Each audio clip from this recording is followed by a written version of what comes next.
बिस्मिल्लाहिर्रहमानिर्रहीम। हम लोग चैप्टर 3 ऑलमोस्ट कंप्लीट कर चुके हुए हैं और आप एक सवाल बेटा पूछ रहे हैं कि क्या एक्सचेंज के ज़रिए से कॉन्ट्रैक्ट हो सकता है। तो कंसिडरेशन की डेफिनेशन को देखें दोबारा, वहाँ से आपको ये बात क्लियर होगी कि कंसिडरेशन का क्या मतलब था। समथिंग इन एक्सचेंज, वो एक्सचेंज आप गुड्स में भी कर सकते हैं, सर्विसेज में भी कर सकते हैं, मनी में भी कर सकते हैं, किसी भी तरीके से हो सकता है, ठीक है ना। एक शख्स ने मसलन फर्ज किया एक, बल्कि हमारे साथ तो जब ऑडिट फर्म चला रहे थे तो ऐसा हुआ भी कि एक कंस्ट्रक्शन कंपनी, ये हाउस बिल्डिंग वाले सोसाइटीज बनाने वाले लोग थे, तो हम उनका ऑडिट कर रहे थे और उन्होंने हमें बजाय इसके कि ऑडिट फीस देते उन्होंने हमें प्लॉट कंसिडरेशन में दे दिया। तो बिल्कुल ठीक है, इसमें तो कोई प्रॉब्लम नहीं, ठीक है ना, कि भाई आपने ऑडिट किया है, वो कहते हैं यार कैश हमारे पास नहीं है, आप हमारा प्लॉट ले लें, तो ओके, इट्स ओके, कोई प्रॉब्लम नहीं, ठीक है ना। तो कंसिडरेशन में हमें कोई ऐसा लफ्ज नजर नहीं आता कि जो हमें इस चीज से मना कर रहा हो कि आपने कंसिडरेशन गुड्स में नहीं लेनी है या एक्सचेंज नहीं हो सकती है, किसी भी तरह से हो सकती है, कोई प्रॉब्लम नहीं है। कल हमने 4 बातें पढ़ रहे थे, जो जो एरिया हम डिस्कस कर रहे थे, असल में आज हमने इसके पास पेपर्स करने हैं और आज ही बारिश की वजह से आप स्ट्रेंथ बिल्कुल कम है, तो थोड़ा सा पढ़ते हैं ताकि जो आए हैं उन बच्चों को भी ये फीलिंग ना हो कि यार हम क्यों आ गए, और जो नहीं आए हैं उनका भी चले थोड़ा सा कम नुकसान हो जाए। नुकसान तो डेफिनेटली जो बच्चा नहीं आया उसका हो रहा है। हमने देखा था कि अगर सिनेरियो बेस्ड क्वेश्चन आ जाता है और एक स्पेसिफिक सिचुएशन की बात कर रहे हैं, सिंगल सिनेरियो बेस्ड क्वेश्चन, ये ऑलरेडी हमने बात की हुई है, ठीक है ना, तो उसका आंसर ड्राफ्ट करने का एक अच्छा तरीका क्या हो सकता है, रैक मेथड हो सकता है, ठीक है ना। रैक मेथड हम ऑलरेडी एक्सप्लेन कर चुके हैं कि ये होता क्या है, कैसे काम करता है, क्या है। फिर हमने लास्ट टाइम देखा था कि हमने कहा था कि जनरल रूल क्या है, नो कंसिडरेशन नो कॉन्ट्रैक्ट। इसकी 4 एक्सेप्शन हम यहां पढ़ रहे हैं इस चैप्टर में। वैसे तो 8 एक्सेप्शन कल हमने वहां देखी, लेकिन हमने इसकी 4 एक्सेप्शन यहां पर पढ़ रहे हैं। Number 1 natural love and affection, number 2 कहां रह गए आप लोग, नंबर 2 शाबाश निकालें, अपनी स्लाइड्स ओपन करें। Compensation for past voluntary services, number 3 time barred debt, number 4 gift. इन चारों की अपनी अपनी कोई एक एक दो पॉइंट थे कि जहां हमने पढ़ा कि यार ये काम कैसे होना है और इसको कैसे लेकर चलना है। अब हम सिनेरियोज के जरिए से जरा इसको समझते हैं। पहला सिनेरियो जो ड्राफ्ट हमने कर रखा है, पढ़े जनाब आप इसको। ये स्लाइड फिर मैं आपको आज प्रोवाइड करूंगा, ये सेपरेट प्रैक्टिस स्लाइड्स हैं, ये मैं भी क्लास के बाद आपको सेंड करूंगा।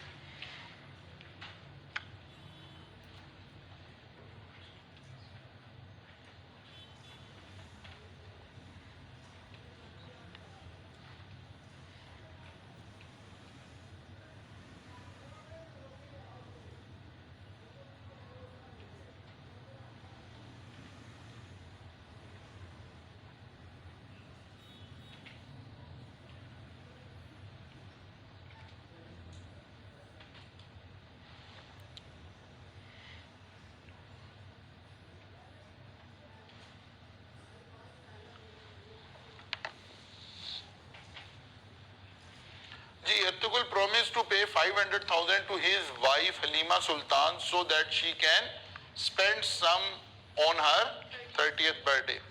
Halima Sultan insisted her husband to make a written agreement if he really loves her.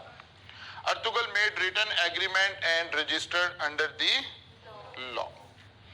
Ertugrul failed to pay the specified amount to his wife Halima Sultan.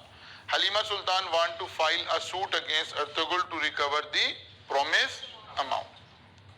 Referring to the applicable provision of Contract Act 1872, advise whether Halima Sultan will succeed. अब एक scenario create हो गया, ठीक है ना, और हमने देखना क्या है, हमारे जहन में जैसे ही आया कि कंसिडरेशन तो इन्वॉल्व नहीं है, तो एक्सेप्शन जहन में आई, डेफिनेटली 4 एक्सेप्शन आ गई थी। नेचुरल लव एंड अफेक्शन आ गया, और दूसरी कौन सा आ गया? अच्छा, अभी कंपनसेशन तो यहाँ नॉर्मली हम कंफ्यूज नहीं होंगे ना, दो बातें हमारे जहन में जो कंफ्यूज कर रही होंगी कि ये गिफ्ट का केस है या कि नेचुरल लव एंड अफेक्शन का केस है, ठीक है ना। इसका एक आसान टोटका और भी है कि सबसे पहले आपने देखना है कि चीज ट्रांसफर हो गई है या अभी होनी थी, अभी तो नहीं हुई है। तो गिफ्ट का केस का तो ये नहीं है। गिफ्ट तो कब अप्लाई होता है? कंप्लीटेड गिफ्ट पे हमने बात की थी, हमने कहा था वो प्रोविजन ये बता रही है कि जो गिफ्ट दिया जा चुका है बाद में उसको वापस नहीं ले सकते, वो इस सिनेरियो की प्रोविजन है, ठीक है ना।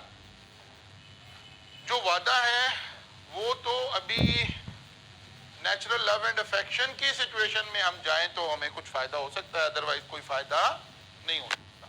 तो सबसे पहले तो जनाब आपने देखा कि वाइफ का जिक्र आ गया, इसका मतलब है नियरनेस ऑफ रिलेशन तो हम इस्टेब्लिश कर सकते हैं, ठीक है ना। और नियरनेस ऑफ रिलेशन भी चाहिए और लव एंड अफेक्शन भी चाहिए, दोनों बातें हमें नजर आ रही हैं। एग्रीमेंट रिटन भी है और रजिस्टर्ड अंडर लॉ भी है, वो चारों बातें पूरी होती नजर आ रही हैं, ठीक है ना। वो चारों बातें पूरी होती नजर आ रही हैं। इसका मतलब है अर्तुगरुल ने प्रॉमिस करने के बाद एक ऐसा प्रॉमिस जो कि रिटन भी है और रजिस्टर्ड अंडर लॉ भी है, नेचुरल लव एंड अफेक्शन की बेस पर भी है और नियरनेस ऑफ रिलेशन भी एग्जिस्ट करती है। इस सारी सिचुएशन को पूरा करने के बाद पता चल रहा है कि यार ये जो सारा सिलसिला है अब वो अपना वादा पूरा नहीं कर रहा, तो हलीमा सुल्तान अगर इसको केस फाइल करेगी तो जाहिर है विन किया जा सकता है, बिकॉज लॉ कह रहा है कि अब ये एक्सेप्शन नहीं रही है। हमारे जहन में सवाल कैसे आएगा? जब एग्जाम में बैठे होंगे तो हमारे जहन में फौरन आना चाहिए exception to the rule, no consideration, और ये वाली चार बातें हमारे जहन में आ रही होंगी। फिर हमें नजर आएगा कि अच्छा जनाब इसको हमने करना कैसे, एग्रीमेंट विदाउट कंसिडरेशन। फिर हमें सोचना है कि क्या ये गिफ्ट का केस है या ये नेचुरल लव एंड अफेक्शन का केस। नॉर्मली यहाँ दो में कंफ्यूजन क्रिएट होगी। तो गिफ्ट के इंग्रेडिएंट क्या थे? It must be completed, must be written and registered. Nearness of relation और लव और affection is also not required, ये रिक्वायर्ड नहीं, ठीक है ना। दो चीजें रिक्वायर्ड है। तो पहले पॉइंट पर ही हमें पता चल गया कि ये गिफ्ट का केस नहीं है, बिकॉज गिफ्ट दिया नहीं जा चुका। इधर आते हैं तो राइटिंग में होना चाहिए, रजिस्टर्ड अंडर दी लॉ होना चाहिए, नेचुरल लव एंड अफेक्शन होना चाहिए, नियरनेस ऑफ रिलेशन होना चाहिए। ये चारों बातें हमें नजर आ रही।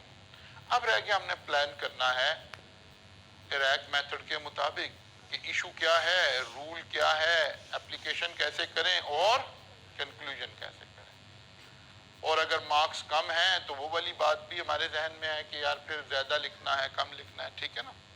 तो सबसे पहले जी इशू क्या है? The issue in this case is whether agreement between Halima and Urtugal is enforceable by law. अच्छा, ये मैंने अब दानिस्ता लिखकर आपको दिखाया कि ऐसे लिख दिया तो बहुत बड़ी गलती नहीं हुई है, लेकिन ज्यादा अच्छी बात है कि यहाँ अर्तुगरुल और हलीमा का नाम ना आता, ठीक है ना। ये हमने कंट्रास्ट में समझने के लिए बात ऐसे लिखी है। फिर क्या होता? The issue in this case is whether agreement between no husband and wife कर सकते थे, ठीक है ना, जनरल रूल आ जाता, या whether agreement without consideration is enforceable by law or not, original उसूल लिखते थे, ठीक है ना। अच्छा जी, फिर आ गया रूल। अब रूल को हमने देखना है कि हम कैसे उसको जरा समराइज करके लेकर आए। As per provision of Contract Act 1872, contract made without consideration are void. However, contract arising out of natural love and affection between parties of near relation which are signed and registered are valid under the law. अब देखें यहां हमने कोई नाम इस्तेमाल नहीं किया, अब इसका रिलेशन एस्टैब्लिश करना। There exists natural love and affection between Urtugul and Halima, and they are in near relation as husband and wife. Further, the agreement between them is signed and registered. ये हमने establish कर लिया। So, in the given circumstances, Halima will be able to recover the amount because such agreement without consideration are enforceable by law. ठीक होगी ना बात? तो ऐसे हमें जरा बहुत लंबा चौड़ा कुछ नहीं लिखना, टू दी पॉइंट रहना है, बस इसी आपके जहन में यही बात हो कि यार इस तरह से हम चल रहे हैं।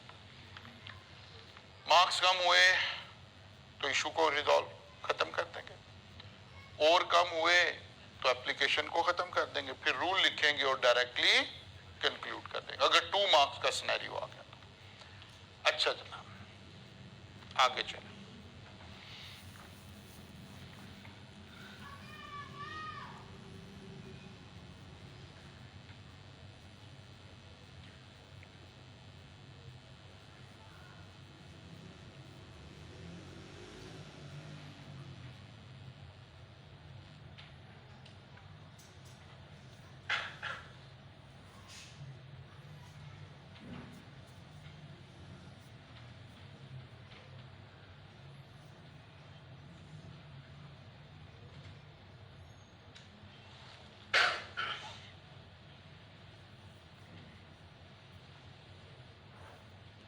जी जनाब, there were quarrels and disagreement between Mahwish and Danish. Danish promised to pay certain sum of money to his wife Mahwish for her maintenance to get rid of her. The agreement was written and duly registered. Later the husband denied to pay the amount of maintenance. Can Mahwish sue Danish for recovery of the money? सबसे पहले establish क्या हुआ? Husband and wife, ठीक है। फिर आगे चले, promise आ गया, फिर आगे आ गया रिटर्न भी है और ड्यूली रजिस्टर्ड भी है। क्या क्या हमने लगाना था केस? सबसे पहले तो जहन में वही आना चाहिए कि कंप्लीटेड गिफ्ट का केस है या लव एंड अफेक्शन का केस है। तो लव एंड अफेक्शन का केस है, हस्बैंड एंड वाइफ से भी नजर आ रहा है और अदरवाइज भी। एक सादा रूल है, जब चीज अभी ट्रांसफर ही नहीं हुई तो वो वाला केस तो बन ही नहीं सकता, ठीक है ना। रिटर्न भी है, रजिस्टर्ड अंडर लॉ भी है, हस्बैंड एंड वाइफ भी है। क्या क्या साबित करना था? 4 बातें। Number natural love and affection, यानी gift is based on love and affection. तो ये नतीजा कहां से निकाला आपने?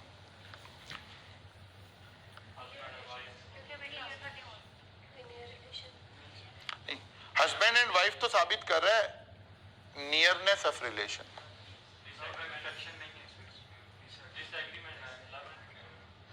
There were quarrels and disagreement between Mahwish and Danish promised to pay certain sum of money to his wife Mahwish for her maintenance to get rid of her. कहता जान छोड़ो मेरी। Love and affection is missing in this case. Promise भी है, लिखा हुआ भी है, nearness of relation भी है, लेकिन नेचुरल लव एंड अफेक्शन नहीं है। इसका मतलब है महविश कैन नॉट सू। बात समझ आई है? In this case Mahvish can not sue. अगर सू करेगी भी तो ये सक्सीड नहीं हो सकेगी, because this is not based on natural love and affection. बात समझ आई? अच्छा जनाब, क्योंकि सबसे मेन काम ये वाली लाइन थी, to get rid of her. इसने एक पॉइंट, क्योंकि चारों के साथ लिखा हुआ था, एंड लगा हुआ था ना, चारों का साइमल्टेनियसली मौजूद होना जरूरी था। अच्छा जनाब, वही बात आई हमारे जहन में, एग्जाम में बैठ के ऐसे ये स्लाइड्स आनी चाहिए हमारे जहन में बैठकर, फिर यही बात आनी चाहिए कि गिफ्ट का केस है या नेचुरल लव एंड अफेक्शन का केस। फिर उसी तरह हमने प्लान किया कि भाई कैसे चलेंगे। The issue in this case is whether agreement between Mahwish and Danish is enforceable by law। और सादा करके सिर्फ आपको वेरिएंट समझा रहे हैं कि यार कोई एक लाइन हमने ऐड करनी है, बस that's it. Agreement made without consideration is, अच्छा एक बात याद रखें, जब हम किसी रूल की एक्सेप्शन डिस्कस कर रहे होते हैं ना, तो एक अच्छा लिखने का तरीका क्या है, हमेशा पहले जेनेरिक रूल लिखें, फिर उसकी एक्सेप्शन पे बात करें, ठीक है ना। यानी हम पहले अपना बुनियादी उसूल बताना चाहते हैं, कौन सा? No consideration no contract. Agreement made without consideration is void, फिर इसकी एक्सेप्शन को लिंक करें, ठीक है ना। However, an agreement without consideration is valid if expressed in writing, registered under law, made on account of natural love and affection, and between parties standing in near relation to each other. In the case of Danish, natural love and affection is missing due to quarrels and disagreement. In the given situation, agreement without consideration could not be enforced. Clear हो गई बात? अब जाके कुछ कर लेंगे काम आप लोग, आगे चले हम। चलिए, ये उसी का वेरिएंट बना हुआ है, हम और आगे चलते हैं।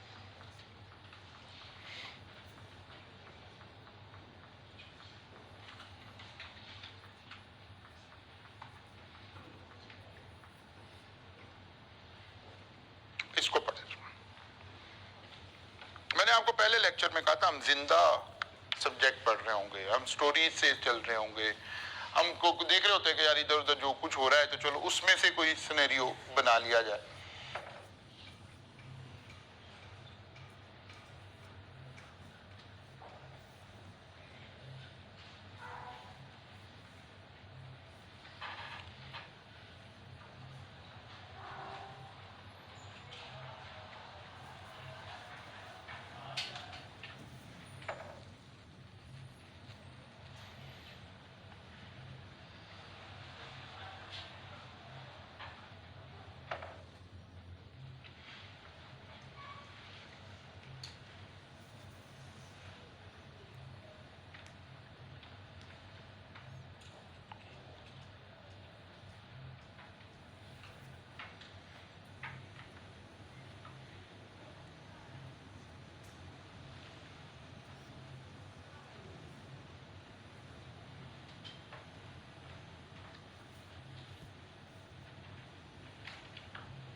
Kamran and Aslam were friends. Kamran gifted iPhone 13 to Aslam on his last birthday. After few months, a strong difference of opinion on the basis of political views arose among them. Kamran is a die-hard supporter of Imran Khan, while Aslam follow PMLN. Now Kamran believes that as Aslam is supporting national, वो कहता है भाई ये तो गद्दारों को support कर रहे हैं। He does not want to continue his friendship with Aslam. ठीक है? Kamran want to recover his iPhone 13 on the ground that no consideration was received at the time of transfer. Can Kamran recover his gift from Aslam? अब हमें समझ आना चाहिए कि ये कौन सा केस है। अब दो दोस्तों के दरमियान नेचुरल लव एंड अफेक्शन हम कंसीडर नहीं करते, ठीक है ना, ये गिफ्ट है और कंप्लीटेड है। अब दो बातें उसने बताई नहीं है क्लियरली, हम इफ एंड बट से अब इसका आंसर जनरेट करेंगे। ठीक है ना, कि दो अहम इंग्रेडिएंट तो इस क्लॉज में फॉल करने का अहम इंग्रेडिएंट क्या था कि कंप्लीटेड गिफ्ट हो, उसमें तो फॉल कर गए। आईफोन 13 ऑलरेडी दिया जा चुका है। अगर ये वादा होता आईफोन 13 देने का वादा है, तो यह वादे पर नहीं है, ये तो कंप्लीटेड गिफ्ट और नेचुरल लव एंड अफेक्शन था नहीं, फिर तो ये कहानी यहीं खत्म हो जाती। दिया जा चुका है। अब एक अच्छा आंसर कैसे तैयार होगा, हम दोनों एंगल बताएं, क्योंकि ये नहीं पता चला कि रिटर्न है और रजिस्टर्ड है।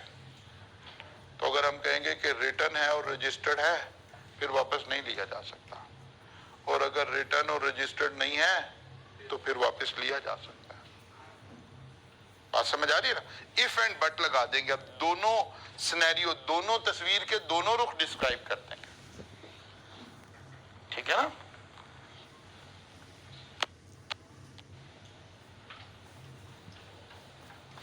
गिफ्ट में क्या कुछ चाहिए? It must be completed, required to be written and registered, nearness of relation is not required. Natural love and affection का तो ये केस नहीं है।